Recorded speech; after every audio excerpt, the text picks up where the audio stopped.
북극 지방에 사는 에스키모 사람들이 늑대를 잡는 방법이 특이하다고 합니다. 날카로운 칼에 짐승의 피를 두텁게 발라서 그것을 꽁꽁 얼어붙게 만든 다음에 늑대가 잘 다니는 길목에 꽂아 놓습니다. 그런 피냄새를 맡은 늑대가 와서 그것을 혀로 핥아서 먹죠. 마치 아이스바나 아이스케이크를 핥아 먹는 것처럼 한참을 그렇게 하다 보면 나중에 날카로운 칼이 나와도 계속해서 그것을 핥게 됩니다. 왜 그럴까요? 혓바닥이 굳어져서 감각이 없어졌기 때문입니다. 결국 피를 핥아 먹다가 자신의 혓바닥이 칼에 베어 스스로 피를 흘리며 죽어간다는 것입니다. 오늘 우리 인간들 가운데도 이와 같은 어리석음을 범하며 사는 자들이 흔히 있습니다. 세상 재미나 육체적 욕심에 빠져서 자신의 혓바닥이 잘리는 것도 모른 채 죄악의 미끼를 빨며 사는 사람들이 많이 있다는 것입니다. 한참을 그렇게 살다 보면 감각이 무뎌져서 그것이 자신의 삶을 파멸로 몰고 간다는 사실조차 인식할 수 없게 되는 것입니다.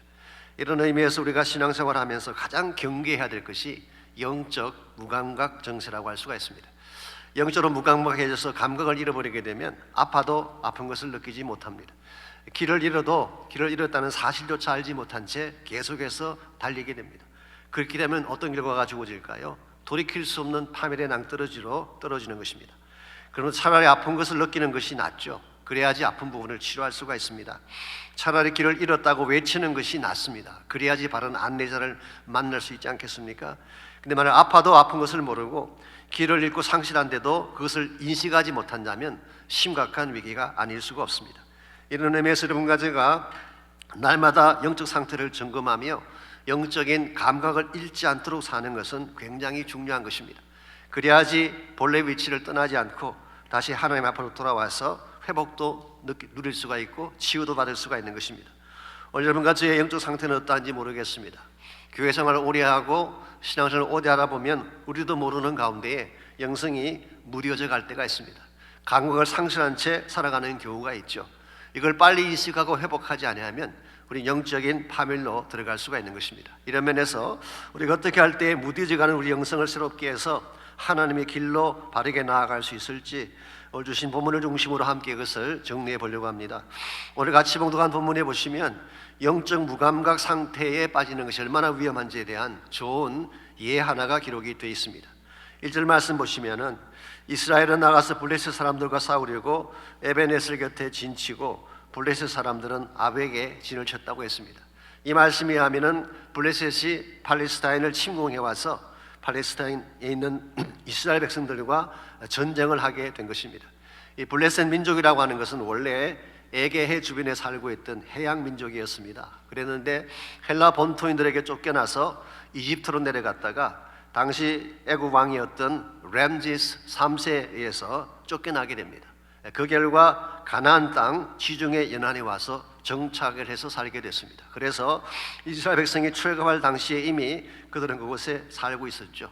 그 이후로 계속 가나안에 있는 이스라엘을 공격하고 괴롭힌 추적이 블레셋이었습니다.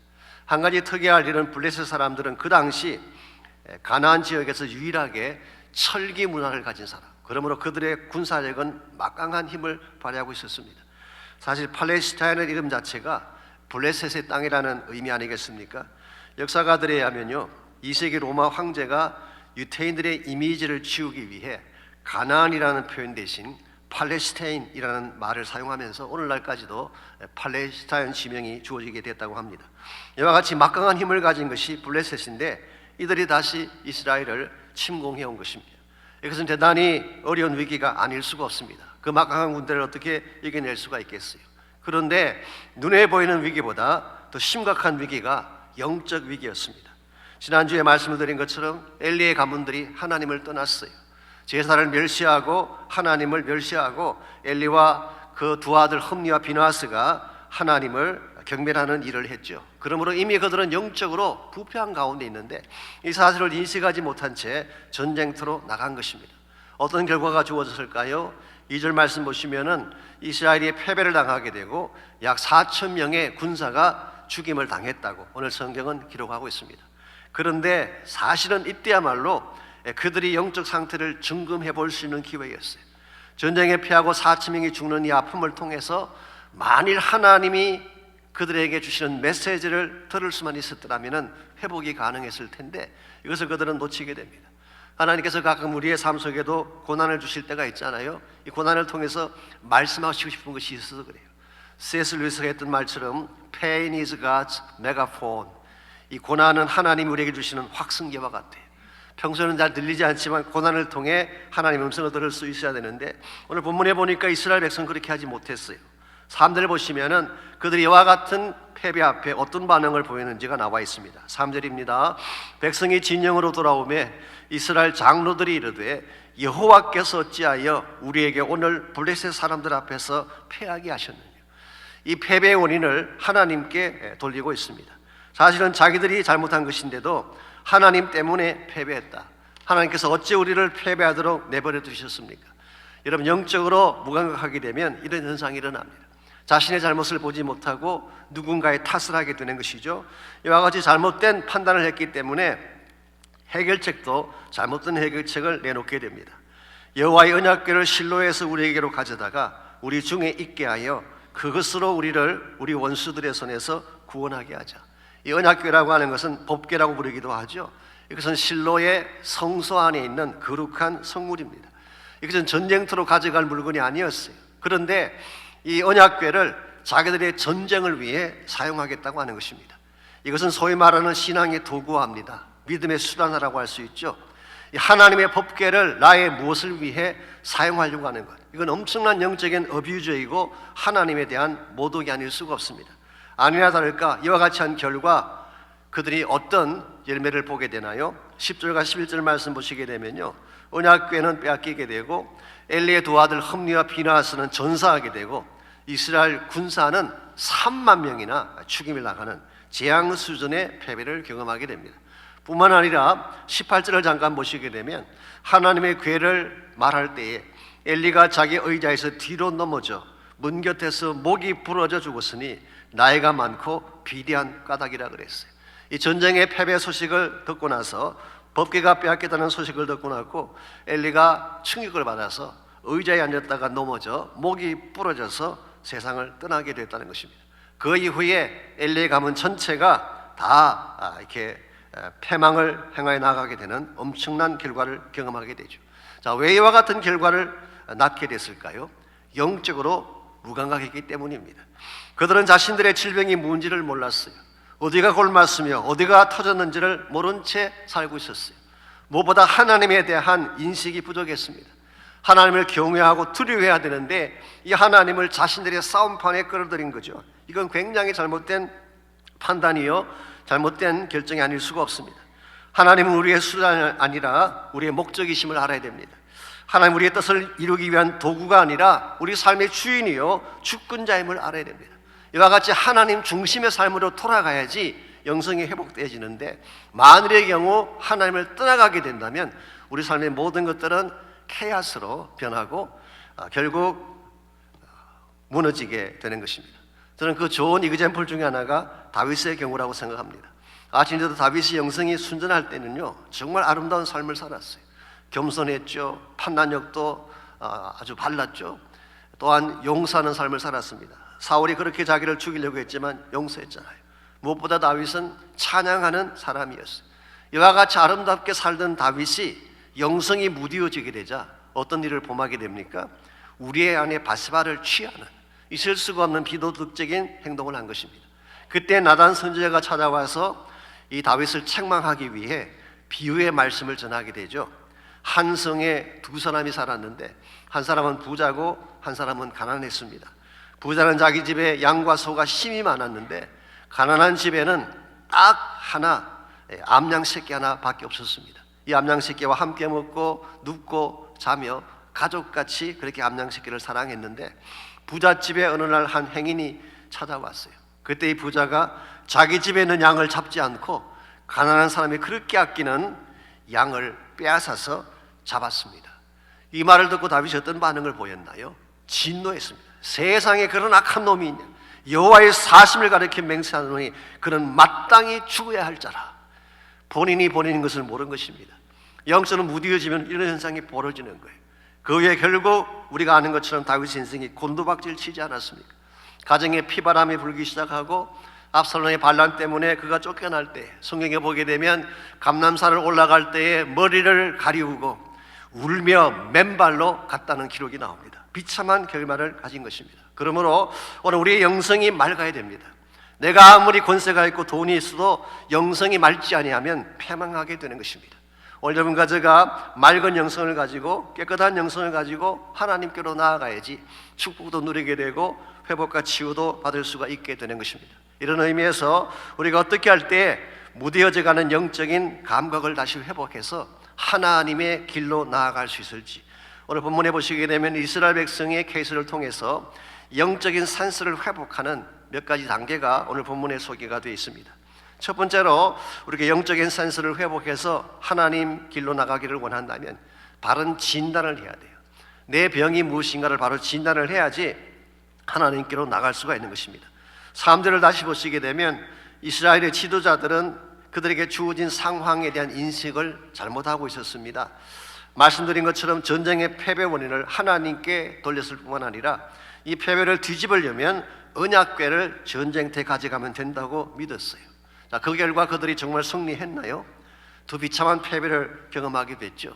법궤는 빼앗기게 되고 보병은 3만 명이나 죽는 참패를 경험하게 됩니다. 정말 그 사람들이 패배를 뒤집고 회복하기를 원했더라면 이와 같은 행동을 할 것이 아니라 자신들이 가진 근본 문제를 체크해야 되는 것입니다. 여러분 생각에 이스라엘이 가졌던 근본 문제가 무엇이라고 생각하십니까? 전쟁의 방법이나 전략이었을까요? 아닙니다. 블레셋 사람들이 가지고 있는 막강한 군사력이나 병기였을까요? 그것도 아닙니다. 진짜 문제는 하나님을 떠난 그들 자신이었어요. 하나님이 그들을 떠난 게 아니라 그들이 하나님을 떠난 거예요. 하나님은 항상 그곳에 계십니다. 하나님의 사랑이나 능력엔 변함이 없습니다. 그런데 우리가 하나님을 등지고 떠나가게 되면 하나님께서 주신 모든 것들을 잃어버리게 되는 것입니다. 그러므로 참된 회복을 갖기를 원한다면 나의 영적 상태와 영적 위치를 바로 점검을 하고 내가 잘못된 위치에 있다면 빨리 하나님께로 돌아가야 되는 것입니다.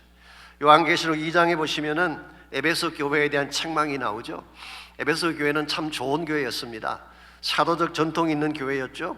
사도 바울이 세워서 3년 동안 목회한 교회이고 디모데가 사역을 했고 사도 요한이 말년에 에베소에서 사역하다가 천국 가지 않았습니까? 이 사도적 전통이 있는 좋은 교회였어요. 두 번째로 말씀의 뿌리가 깊은 교회였습니다. 바울이 드라노 서원을 세우고 3년 동안 매일 강론했다고 했어요. 그러니까 얼마나 많은 제자들을 양성했겠습니까? 그 결과 그 당시 아시아 지역의 중심 센터에 거라는 교회가 됐습니다. 정말 누가 봐도 든든하고 잘 세워진 교회죠. 근데 한 가지 문제가 있었대요. 그 문제가 무엇인지 아십니까? 첫사랑을 잊어버렸다는 것입니다. 처음 만난 주님에 대한 그 사랑의 마음, 감격의 마음, 순수하게 찬양하고 순수하게 복음 전하고 하루 종일 찬양하며 밤새 기도해도 피곤치 아니하고 설레는 가슴으로 하나님 만났던 그 벅찬 감격이 사라진 것입니다. 쉽게 말하면 하나님과의 관계에 금이 갔다 그 말이에요. 여러분 다른 것이 아무리 좋아도요 하나님 관계에 금이 가게 되면 모든 게 다 깨어지는 것입니다. 그래서 요한계시록 2장 5절에서 주님은 이렇게 말씀하셨어요. 그러므로 어디서 떨어졌는지를 생각하고 회개하여 처음 행위를 가지라. 만일 그리하지 아니하고 회개하지 아니하면 내가 내게 가서 내 촛대를 그 자리에서 옮기리라. 제일 첫 번째로 어디에서 떨어졌는지 생각해봐라. 너희들의 현재 위치를 체크해라 그런 말입니다. NIV 성경에 보니까 Consider how far you have fallen. 너희들이 얼마나 멀리 떨어졌는지를 생각해보라. 하나님부터 얼마나 떨어졌는지 자신의 영적 포지션을 체크하라는 것입니다.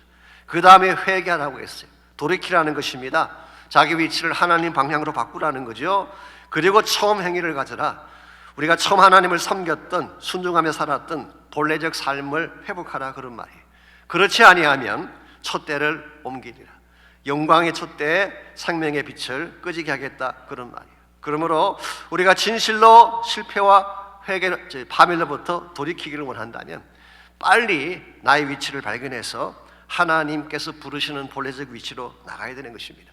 여러분과 제가 나의 위치를 점검하지 않으면 내 자신이 얼마나 힘든 가운데 있는지를 알 수가 없습니다.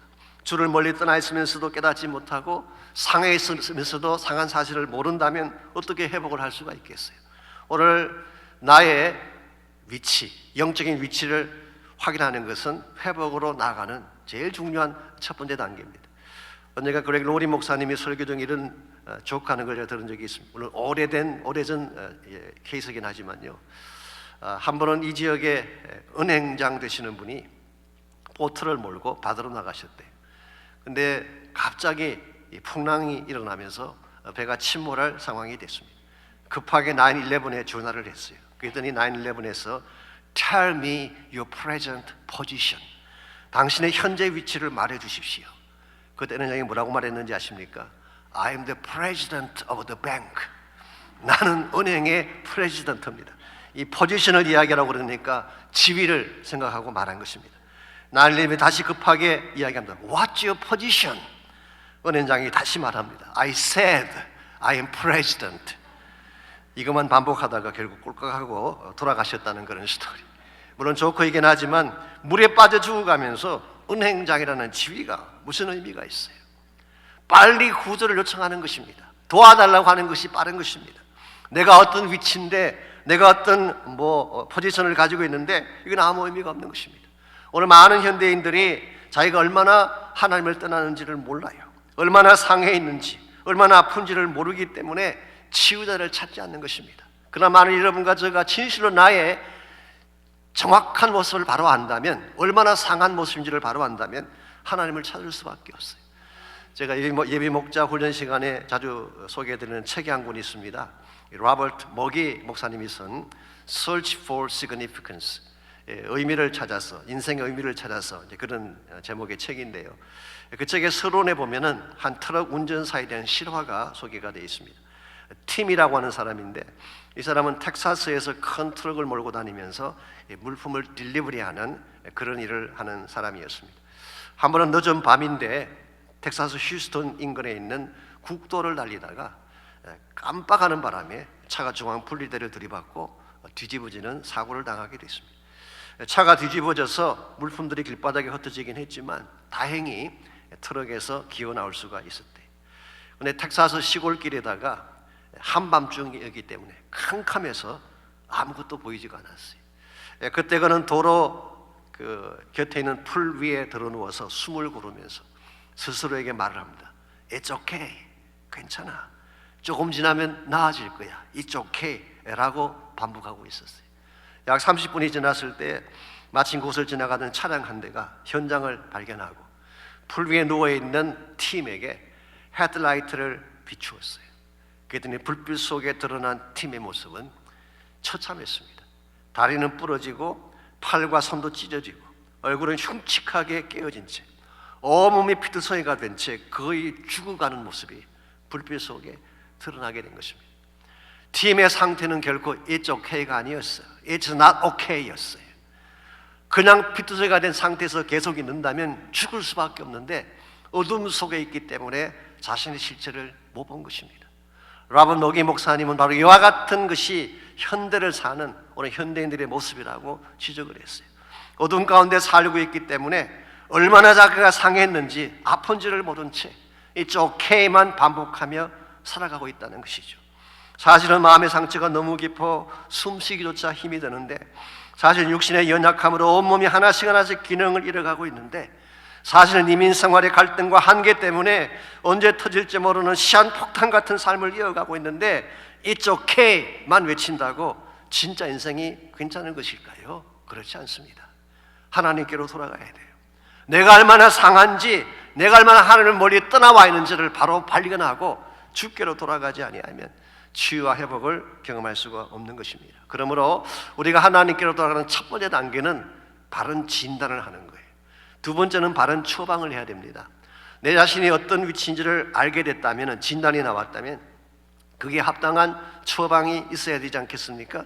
이 사람들 하반부를 보시게 되면 그들이 했던 처방은 잘못된 처방이었죠. Wrong prescription. 하나님의 언약궤를 전쟁터에 가져나가는 우를 범하게 됐습니다. 말씀드린 그대로 이 언약궤는 거룩한 것입니다. 하나님 임재를 상징하는 것이기 때문에 인간의 도구로 사용하면 안 되는 것입니다. 그러므로 정말 이 사람들이 회복을 원했더라면 법궤를 자신들에게 가져올 것이 아니라 자신들이 법궤가 있는 성소로 나가서 하나님의 은혜를 구했어야 합니다. 이 법궤라고 하는 것은요, 원래 지성소에 두는 것이죠. 그리고 법궤 위에 뚜껑을 뭐라고 부르나요? 시은좌라고 부릅니다. 이 mercy seat, 그게 하나님이 임재하는 장소이기 때문에 천사들의 날개 모양을 거기다 만들어 놓았죠. 이게 가장 거룩한 스팟이 바로 시온자, 은혜의 보좌입니다. 정말 이스라엘 백성들이 회복을 원했더라면 법궤를 가져올 것이니라 자기들이 법궤 앞으로 나가서 은혜의 보좌 앞에 엎드려 기도해서 하나님을 찾았을 때 긍휼도 베풀어 주시고 때를 따라 돕는 은혜도 얻게 되는데, 이 사실을 선택하지 않고 인간적인 방법으로 문제를 풀려고 했기 때문에 오히려 더 참담한 패배를 경험한 것입니다. 근데 여러분께서 오늘 본문을 자세히 보시면요, 사실은 이와 같은 일이 벌어지기 전에 하나님께서 온 이스라엘 백성에게 먼저 처방을 주셨어요. 처방전을 주셨어요. 그게 뭔지 아십니까? 하나님 말씀이에요. 하나님 말씀. 1절 초반부를 다시 보십시오. 사무엘의 말이 온 이스라엘에 전파되니라. 즉 하나님이 사무엘에게 주신 말씀이 이미 온 이스라엘 백성들에게 선포되었다는 것입니다. 지금 이와 같은 참패를 경험하기 전에, 이와 같은 어려움 가운데 처하기 전에 이미 하나님은 이렇게 하면 살 수 있다는 처방전을 주신 거예요. 실제로 조금 앞으로 가셔서 우리 3장 19절에서 21절까지를 보실까요? 사무엘이 자라매 여호와께서 그와 함께 계셔서 그의 말이 하나도 땅에 떨어지지 않게 하시니 단에서 브엘세바까지 온 이스라엘이 사무엘은 여호와의 사자로 세우심 입은 줄을 알았더라. 하나님께서 사무엘을 부르신 후에 그에게 말씀을 주셨어요. 근데 그 말씀이 한 개도 땅에 떨어지지 않았대요. 다 성취가 되고 분해가 있었다는 말씀이죠. 뿐만 아니라 단에서 브엘세바까지, 이게 온 이스라엘 지경 전체를 말하는 것입니다. 그 땅에 사는 모든 이스라엘 백성이 하나님이 사무엘을 선지자로 세우신 사실을 다 알게 됐다. 이게 사실은 officially 사무엘이 이스라엘의 선지자가 된 사실을 선포한 것입니다. 그리고 나서 21절에서 여호와께서 실로에서 다시 나타나시되 여호와께서 실로에서 여호와의 말씀으로 사무엘에게 자기를 나타내시니라. 끊어졌던 하나님의 말씀을, 지금까지 다가오지 않던 하나님의 계시의 말씀을 이제 사무엘에게 다시 주신 거예요. 그리고 이 사무엘의 말이 온 이스라엘에 전파되었다는 것입니다. 그러므로 사실은 어떤 해퍼닝이 벌어지기 전에, 이와 같은 참담한 실패가 주어지기 전에 하나님은 이미 어떻게 하면 바르게 살 수 있는지에 대한 처방전을 말씀을 통해 주신 것입니다. 만일의 경우 이스라엘의 장로들이 이 말씀을 듣고 이것을 기준 삼았더라면 언약궤를 들고 나오는 이런 스피드한 일은 하지 않았을 것입니다. 오늘 여러분과의 삶도 마찬가지입니다. 무슨 일을 당하든지 말씀 따라 살아야지. 내 마음대로 살면 망하는 것입니다. 말씀 안에 하나님의 해법이 있어요. 말씀 안에 하나님의 지혜가 있습니다. 말씀 자체가 능력이고 치유의 파워예요. 그러므로 아무리 힘들어도 말씀의 처방전을 가지고 말씀 따라 살아갈 때에 우리 인생의 바른 궤도를 향해 가게 되고 하나님 기뻐하는 방향으로 설 수가 있는 것입니다. 아이러니하게 돼요. 일반적으로 사람들이 세상 정보는 다 잘 믿어요. 신문에 나오는 정보들 다 잘 믿으세요. 과학적인 정보에 대해서는 진짜 신앙적으로 믿는 사람들이 많아요. 다 진리라고 믿고 있어요. 근데 정말 그런 정보들이 진리일까요? 모르긴 하지만 저는 뉴스에 나오는 것 중에 상당의 내용들이 페이크 뉴스, 가짜 뉴스가 참 많습니다. 한국도 마찬가지, 미국도 마찬가지예요. 페이크 뉴스가 절반 이상이에요. 믿을 수 없습니다. 과학적인 정보라고 다 정확할까요? 실제는 그렇지 않습니다. 미국의 방송 사역 중에 Back to the Bible이라고 하는 유명한 방송 사역이 있습니다. 미국 내 수백 개의 스테이션이 있고 전 세계 26개원으로 방송이 진행되고 있다고 하니까 엄청난 것이죠. 이 사역의 총재를 맡고 있는 분이 우드로 크롤이라고 하는 목사님인데요. 이분이 한 번은 이런 질문을 던진 적이 있습니다. 나침판만 가지면 정확하게 북극으로 갈 수 있을까라는 질문을 던졌어요. 나침판만 가지면 정확하게 북쪽에 도착할 수 있을까요? 실제는 그렇지 않대요. 나침판만 갖고 북쪽으로 따라가면요, 실제는 정북에서 600마일 떨어진 지점에 도착했대요. 이유가 뭔지 아십니까? 첫째는 지구가 기울어져 있기 때문에, 두 번째는 수많은 자장과 웨이브의 영향 때문에 정확한 곳으로 가게 할 수가 없대요. 우리 생각에는 100% 정확한 것 같지만 이 과학도 실제로는 다 정확하지 않습니다. 예기치 않은 많은 팩트들과 문제들이 있는 것입니다. 그러므로 정말 여러분과 제가 인생의 바른 길을 찾고 정확한 지점으로 가기를 원한다면 세상 나침판이 아니라 하나님의 나침판인 말씀 따라 살아야 될 줄 믿습니다. 그래야지 바른 길로 가는 거예요. 그때 우리가 참된 능력을 갖게 되는 것입니다. 그러므로 시간이 힘들고 우리 삶의 현실이 어두울수록 여러분 매일 아침마다 말씀의 거울 앞에 서셔서 여러분 자신을 보시기 바랍니다. 그리고 말씀이 처방하는 대로 여러분의 인생을 진행하셔서 여러분 모두가 힘들지만 바른 길로 가고 승리자로 살 수 있기를 바랍니다. 이와 같이 우리가 영적인 센스를 회복해서 하나님의 길로 나가려면 1차적으로는 바른 진단을 해야 되죠. 내가 어디까지 와 있나, 내가 어떤 상태인가를 진단해야 됩니다. 두 번째는 말씀을 통해 바른 처방을 받아야 되는 것입니다. 세 번째로 바른 각성이 필요합니다. 여기서 말하는 각성은 영적인 대각성, Great Awakening을 말하는 것입니다. 그래야지 진정한 차원의 부흥을 체험할 수가 있습니다. 물론 개인적인 차원의 회원도 중요합니다. 개인적으로 말씀 받고 기도하는 것도 대단히 중요한 사역이긴 하지만 이것을 한 단계 넓혀서 온 백성이, 온 공동체가 함께 기도하는 가운데에 진정한 차원의 부흥을 일으키고 회복을 일으키는 것은 더 중요한 것입니다. 그래서 하나님의 나라가 이루기를 원하고 이 시대가 변하기를 원한다면 함께 모여 각성하는 운동이 필요합니다. 함께 모여서 기도의 함성을 올려야 되는데요, 함성을 지르되 바른 함성을 질러야지 회복이 일어나는 것이지 잘못된 함성을 지르면 회복은 오지 않습니다. 여러분 5절 말씀을 잠깐 보실까요? 여기 보게 되면 이스라엘 백성들이 함성을 질렀어요. 환호를 쳤어요. 그런데 잘못된 환호를 질렀습니다. 5절입니다. 여호와의 언약궤가 진영에 들어올 때에 온 이스라엘이 큰 소리로 외치며 땅이 울렸다고 했어요. 이게 큰 소리로 외쳤다 이 말이 큰 함성을 질렀다라는 거예요. 아마도 박수를 치며 환호를 보낸 것 같습니다. 얼마나 그 소리가 컸는지 땅이 진동할 정도로. 그러나 사랑하는 성도 여러분, 이것은 성령 임팩트가 아닙니다. 잘못된 것을 향하여 외치는 인간의 소리에 불과했어요.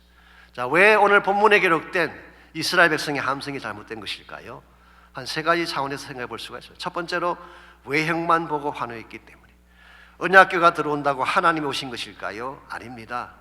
물론 언약궤는 거룩한 것이고 아름다운 것이고 귀한 것이죠. 그 모양은 참 화려하고 좋아 보입니다. 그러나 아무리 인간의 눈에 화려해도 그 가운데 하나님의 임재가 없다면 그건 얼마나 아무런 가치가 없습니다.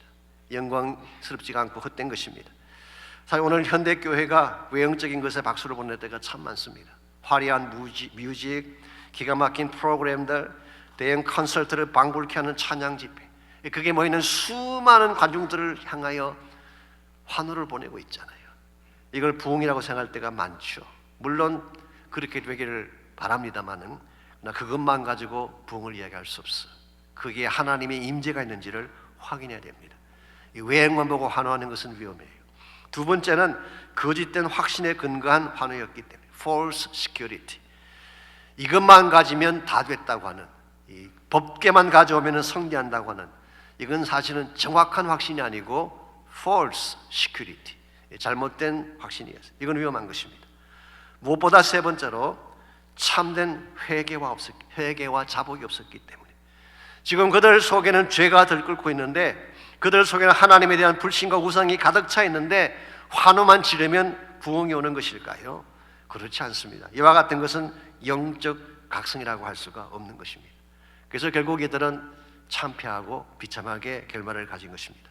그런데 똑같은 집회지만 진정한 차원의 부흥을 가져오게 했던 또 하나의 집회가 사무엘서에 소개되어 있어요. 나중에 다시 다룰 기회가 있을 것입니다만 7장에 가보시게 되면 사무엘이 주도했던 미스바의 집회가 7장에 나옵니다. 근데 그때도 블레셋이 공격해 왔을 때, 그때도 민족적인 위기 가운데 어렵고 힘들 때였습니다. 그런데 사무엘은 대처를 다르게 했어요. 7장 5절과 6절을 잠깐 보시면은 그는 이렇게 대처를 했습니다. 사무엘이 이르되 온 이스라엘은 미스바로 모이라. 내가 너희를 위하여 여호와께 기도하리라 하며 그들이 미스바에 모여 물을 길어 여호와 앞에 붓고 그날 종일 금식하고 거기에 이르되 우리가 여호와께 범죄하였나이다. 사무엘도 사람들을 모았어요. 미스바의 사람들을 모았어요. 그런데 그냥 환호 치려고 모은 것이 아니라 첫 번째로 금식하며 회개하기 위해서. 우리가 여호와께 범죄하였습니다. 우리 자신의 문제를 다 드러내놓고 나의 문제의 본질을 하나님께 자백하며 모인 거예요. 그리고 합심해서 기도했습니다. 하나님의 임재를 구하는 기도죠.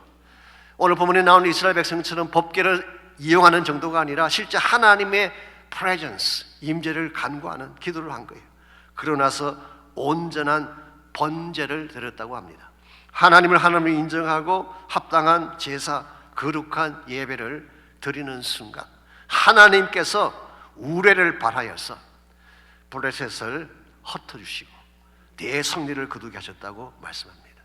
그래서 사무엘은 이곳에 승리한 후에 미스바와 센 사이에 돌을 세우고 글자 한 개를 새겨 넣었어요. 그 글자가 에벤 에셀, 하나님이 여기까지 도우셨다. 이 승리는 우리가 이룩한 승리가 아니라 God given victory, 하나님이 주신 승리라는 것을 선포한 것입니다. 흥미로운 사실이 뭔지 아십니까?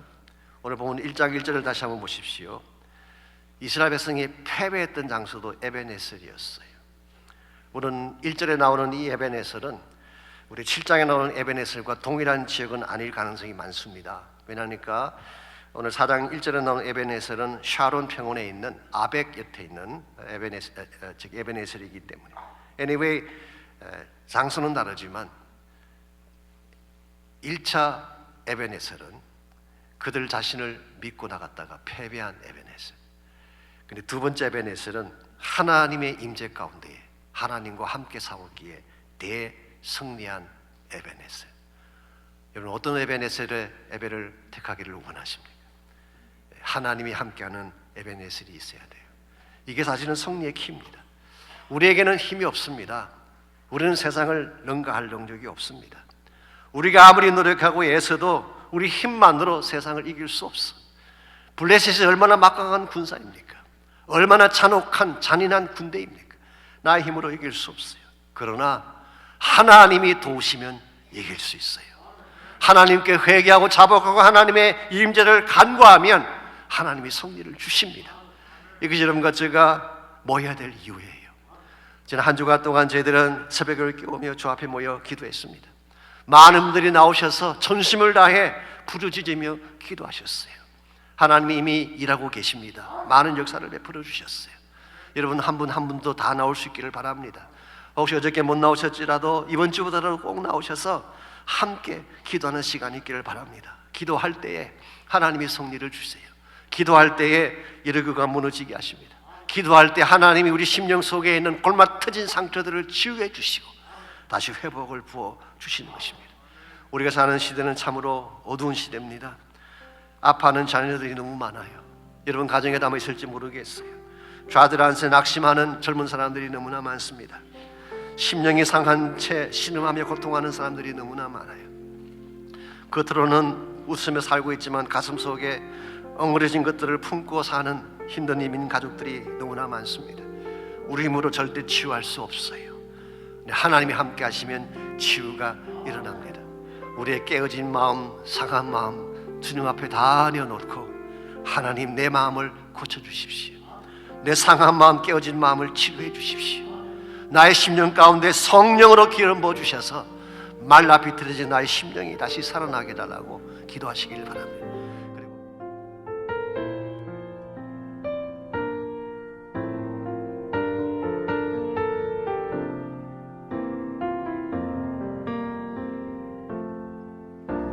마음이 상한 자를 고치시는 주님, 하늘의 아버지 날 주관하소서. 주의 길로 인도하사 자유케 하소서. 새 일을 행하사 분케 하소서. 마음이 상한 자를 고치시는 주님, 하늘의 아버지 날 주관하소서.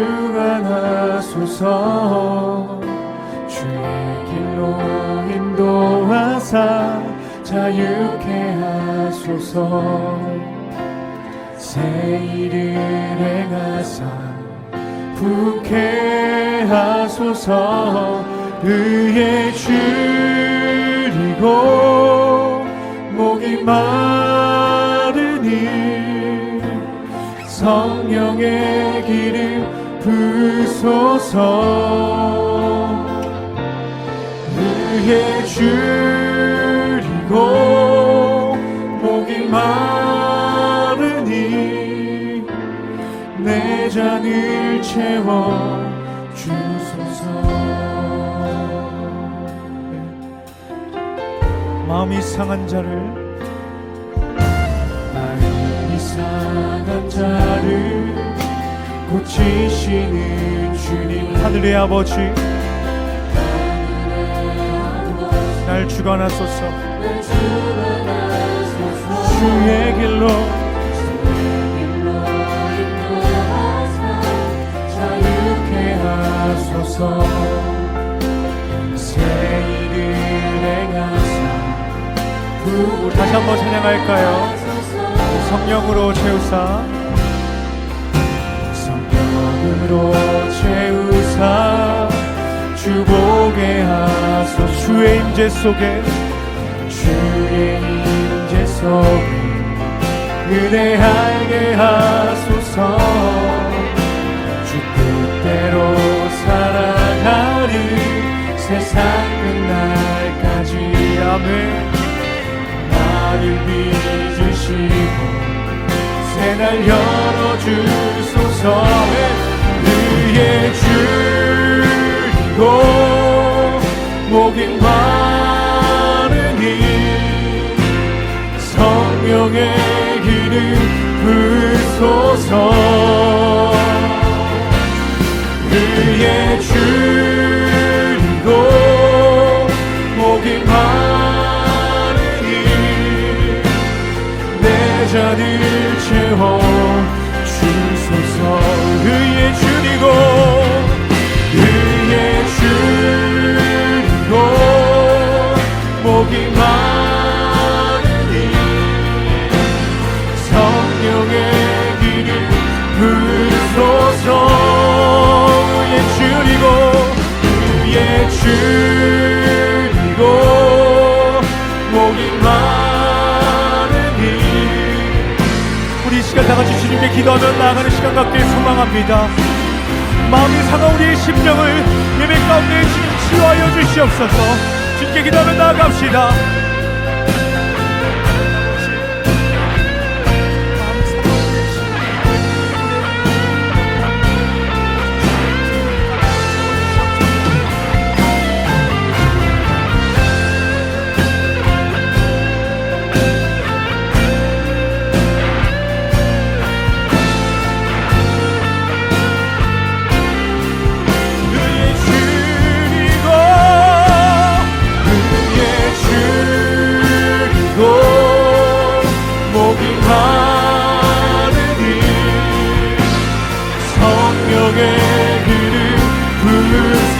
아멘. 의에 줄이고 목이 마르니 내 잔을 채워. 다시 한번 우리 큰 목소리로 고백하며 나갑시다. 의에 줄이고, 의에 줄이고 목이 마르니 성령의 부소서. 의에 줄이고 목이 마르니 내 잔을 채워 주소서. 의에 줄이고, 의에 줄이고 목이 마르니 성령의 기름 부소서. 의에 줄이고 목이 마르니 내 잔을 채워 주소서.